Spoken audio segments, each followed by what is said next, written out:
और 1980 से लेके आज तक 44 साल तक मेरा क्षेत्र नहर के इंतजार में आस लगाए बैठा है। आप विश्वास मानेंगे कि अभी तक वहां के किसानों को किसी भी तरीके का केसीसी या ऋण उठाने की कोई सुविधा नहीं दी गई। उन लोगों के क्या हाल होंगे जिनके पास अभी तक मोबाइल नेटवर्क नहीं पहुंचा। हम पानी की बात करते हैं कि साहब एक दिन अगर शहर में पानी की सप्लाई ना हो तो लोग सड़कों पे आ जाते हैं। आप विचार करो, जहां तक आजादी के बाद तक जहां पर अभी तक पानी नहीं पहुंचा है उनके क्या हाल हो। गडरा रोड आपको बता दूं कि सीमांत की आखिरी पंचायत समिति है।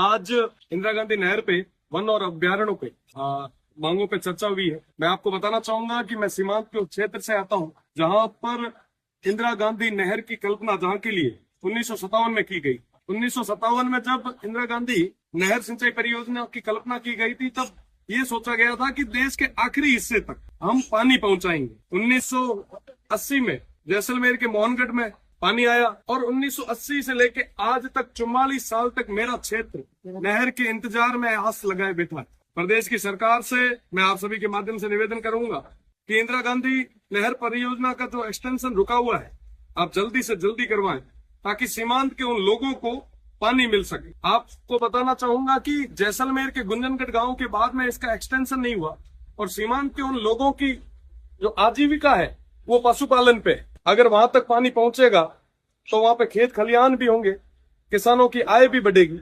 और वो जो नहर है उसका एक्सटेंशन रुकने का जो मुख्य कारण है वो मुख्य कारण डीएनपी है, डेजर्ट नेशनल पार्क। आपको बताना चाहूंगा कि 1980 में एक नोटिफिकेशन आया और उस नोटिफिकेशन के बाद में डीएनपी क्षेत्र को नोटिफाई किया गया। डीएनपी क्षेत्र के अंदर लगभग 3162 वर्ग किलोमीटर क्षेत्र है और जिसका 1962 वर्ग किलोमीटर क्षेत्र जैसलमेर का और 1200 वर्ग किलोमीटर क्षेत्र बाड़मेर का। 185 राजस्व गांव इसके अंदर है। आप विश्वास मानेंगे कि 1980 के बाद में ना आबादी भूमि बढ़ी, ना किसी तरीके का नया डेवलपमेंट हुआ। आज क्योंकि वन एवं अभ्यारण्य की भी बात हो रही है, मैंने आज सरकार से निवेदन भी किया है, मंत्री जी से भी निवेदन किया है कि उस क्षेत्र में उन 185 राजस्व गांवों में मूलभूत सुविधा पहुंचाने का काम हम लोगों को करना चाहिए। आप विश्वास मानेंगे कि अभी तक वहां के किसानों को किसी भी तरीके का केसीसी या ऋण उठाने की कोई सुविधा नहीं दी गई।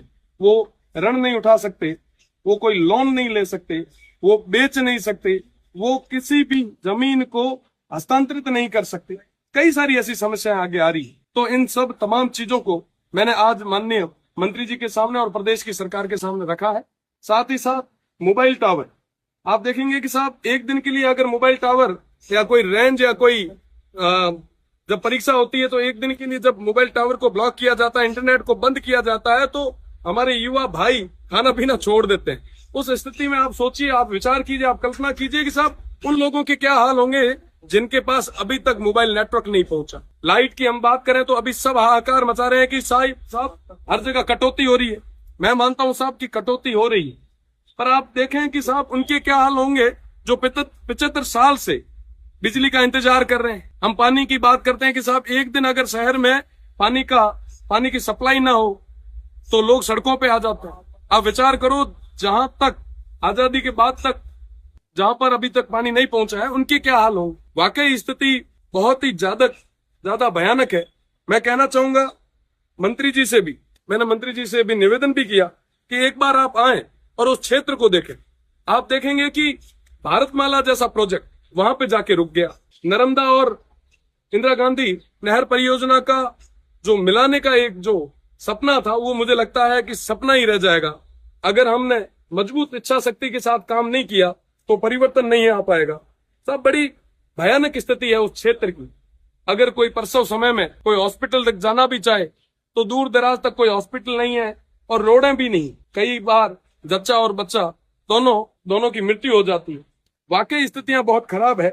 मैं आपको निवेदन करना चाहूंगा आपके चैनल के माध्यम से, मैं उन गांवों का नाम लेना चाहूंगा जिन गांवों का नाम इस राजधानी में आज तक किसी ने नहीं लिया।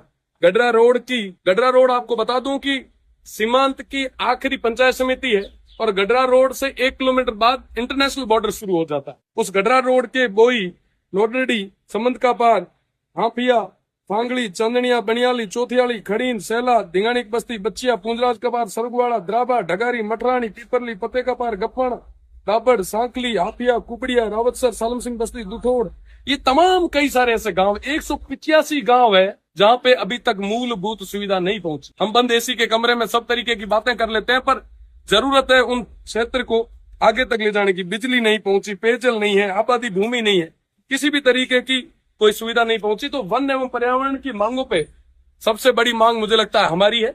और इंदिरा गांधी नहर सिंचाई परियोजना की बात हो रही थी, तो इंदिरा गांधी सिंचाई परियोजना एक्सटेंशन होना चाहिए और सीमांत के आखिरी गांव तक पानी पहुंचना चाहिए। आपके माध्यम से पुनः मैं मंत्री जी से निवेदन भी करूंगा कि एक बार, आप बहुत संवेदनशील है, एक बार आप उस क्षेत्र का जायजा लें और निश्चित रूप से हम सब मिलकर सामूहिक प्रयास के साथ में एक बदलाव लाएं।